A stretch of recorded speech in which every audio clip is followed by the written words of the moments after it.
Il y a des épisodes dans l'Évangile qui ont le don de susciter chez moi une véritable admiration pour Jésus. Et cette scène avec le docteur de la loi en fait partie. De quoi s'agit-il? Une discussion de Jésus avec quelqu'un qui n'est pas de son bord. Et je trouve que dans ce domaine du dialogue et de la rencontre avec les autres, Jésus a un vrai talent. Et je trouve que nous avons de la graine à prendre auprès de lui. Aujourd'hui, deux petites graines. Donc, la personne qui aborde Jésus n'est pas de son bord. C'est un docteur de la loi, pas n'importe qui, et tous les opposent. Le docteur de la loi, c'est une autorité intellectuelle, une autorité religieuse, très souvent une autorité politique, parce que beaucoup de docteurs de la loi font partie du Parlement juif, le Sanhédrin. En face, qu'est-ce qu'il y a?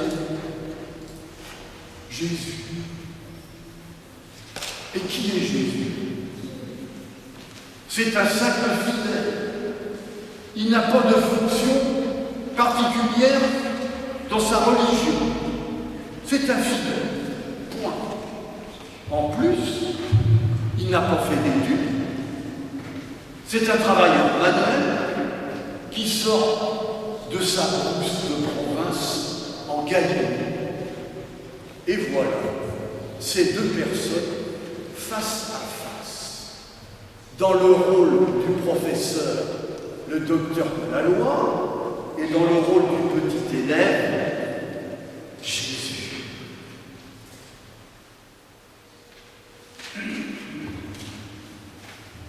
La question que le docteur sert à Jésus, écoutez-la bien. Que faut-il faire pour avoir en héritage la vie éternelle?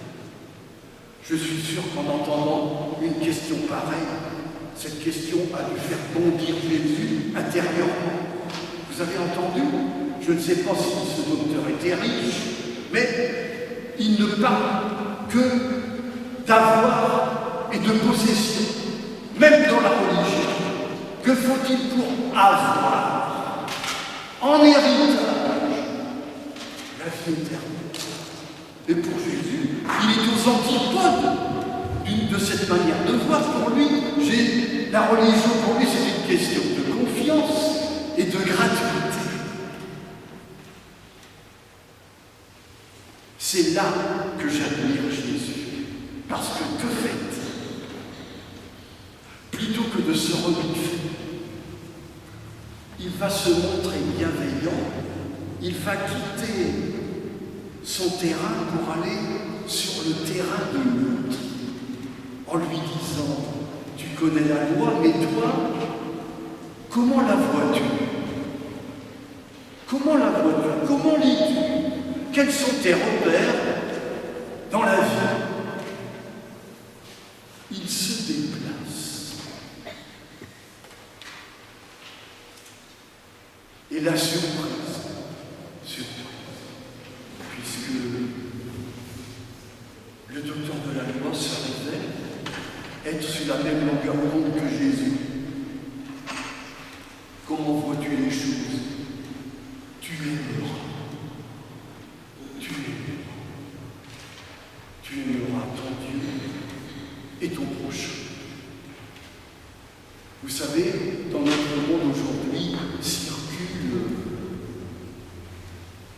parfois les opinions un peu les plus extravagantes, les plus diverses, et je m'aperçois que parfois c'est difficile de se parler, de se comprendre. Et il me semble que là, Jésus nous donne une petite graine pour entrer en dialogue, c'est-à-dire être bienveillant, quitter ton terrain, les terrains de tes certitudes et aller vers l'autre. Comment vois-tu les choses? Personnellement, récemment, j'ai vécu la pertinence d'une telle attitude avec un jeune musulman que j'ai rencontré. La conversation au début a mal démarré, chacun défendant son bout de gras. Je me suis arrêté. Je lui ai dit, mais toi, comment as-tu été éduqué? Comment vois-tu les choses? Et le climat s'est détendu.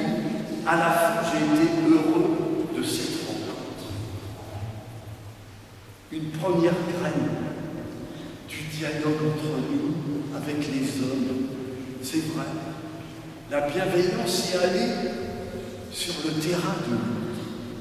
Et il y a une deuxième graine sur laquelle je ne vais pas m'étendre parce que le temps est assez bref. La deuxième graine, vous avez remarqué comment le docteur de la loi est assez agressif et il ne lâche rien. Et il titille encore Jésus. Et qui est mon prochain? Et Jésus, plutôt que de se lancer dans des arguments, prend un cas concret de la vie, un fait divers qui s'est passé sans doute dans les jours qui ont précédé. Un homme qui a été agressé fortement, et puis des gens qui se placent devant lui. Et Jésus lui dit, alors comment vois-tu les choses, toi? Et il me semble que pour entrer en dialogue, parfois il faut quitter les arguments et regarder la vie concrète, celle que tu vis, des cas. Dans notre dialogue avec Jésus aussi, nous avons parfois, parce que son attitude parfois est étrange, nous avons à être bienveillants avec lui et à essayer d'aller sur son terrain. Comment vois-tu les choses? Et puis faire des gestes simples de la vie quotidienne, celui que nous allons vivre maintenant. Quoi? Tu te mets à table et tu partages un peu de quoi? Nous, en souvenir de Jésus.